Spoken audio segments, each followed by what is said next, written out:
ಎಲ್ಲರಿಗೂ ನಮಸ್ಕಾರ. ಚಿತ್ರಾನ್ನ, ಪುಳಿಯೋಗರೆ, ಪಲಾವು ತಿಂದು ಬೇಜಾರಾದಾಗ ಸಖತ್ ಟೇಸ್ಟಿಯಾಗಿರುವಂಥ ಫ್ರೈಡ್ ರೈಸನ್ನು ಒಮ್ಮೆ ಈ ವಿಧಾನದಲ್ಲಿ ಮಾಡಿ ನೋಡಿ, ನಿಮಗೂ ಕೂಡ ತುಂಬ ಇಷ್ಟ ಆಗುತ್ತೆ.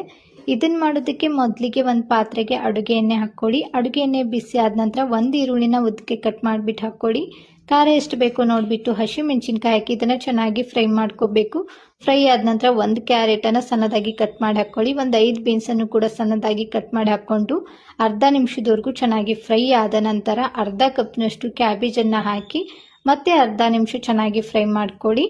ಇದು ಕೂಡ ಫ್ರೈ ಆದಮೇಲೆ ಅರ್ಧ ಸ್ಪೂನಷ್ಟು ಗರಂ ಮಸಾಲ, ರುಚಿಗೆ ತಕ್ಕಷ್ಟು ಉಪ್ಪನ್ನು ಹಾಕಿ ಮತ್ತೆ ಒಮ್ಮೆ ಮಿಕ್ಸ್ ಮಾಡಿಕೊಂಡು ಮೊದಲೇ ಮಾಡಿಟ್ಕೊಂಡಿರುವಂಥ ಅನ್ನವನ್ನು ಹಾಕಿ, ಅನ್ನ ಬಿಸಿ ಇರಬಾರ್ದು, ಫುಲ್ಲು ತಣ್ಣಗಾಗಿರಬೇಕು. ಫ್ರೈಡ್ ರೈಸ್ಗೆ ಅರ್ಧ ಸ್ಪೂನ್ನಷ್ಟು ಇವಾಗ ಪೆಪ್ಪರ್ ಪೌಡ್ರ್ ಹಾಕ್ತಾ ಇದ್ದೀನಿ. ಸ್ವಲ್ಪ ಕೊತ್ತಂಬರಿ ಸೊಪ್ಪು ತೊಳೆದು ಕಟ್ ಮಾಡಿ ಹಾಕ್ತಾ ಇದ್ದೀನಿ. ಒಂದು ನಿಂಬೆಹಣ್ಣಿನ ರಸವನ್ನು ಹಾಕಿ ಚೆನ್ನಾಗಿ ಮಿಕ್ಸ್ ಮಾಡ್ಕೋಬೇಕು. ಇವಾಗ ಮಳೆ ಇರೋದ್ರಿಂದ ಮಕ್ಕಳಿಗೆ ಶೀತ ಅದು ಆಗ್ತಾ ಇರುತ್ತೆ ನೋಡಿ, ಪೆಪ್ಪರ್ ಪೌಡ್ರ್ ಹಾಕೋದ್ರಿಂದ ಬೇಗನೆ ಕಡಿಮೆ ಆಗುತ್ತೆ. ಇವತ್ತಿನ ಈ ಫ್ರೈಡ್ ರೈಸ್ ಇಷ್ಟ ಆದರೆ ದಯವಿಟ್ಟು ಫಾಲೋ ಮಾಡಿ.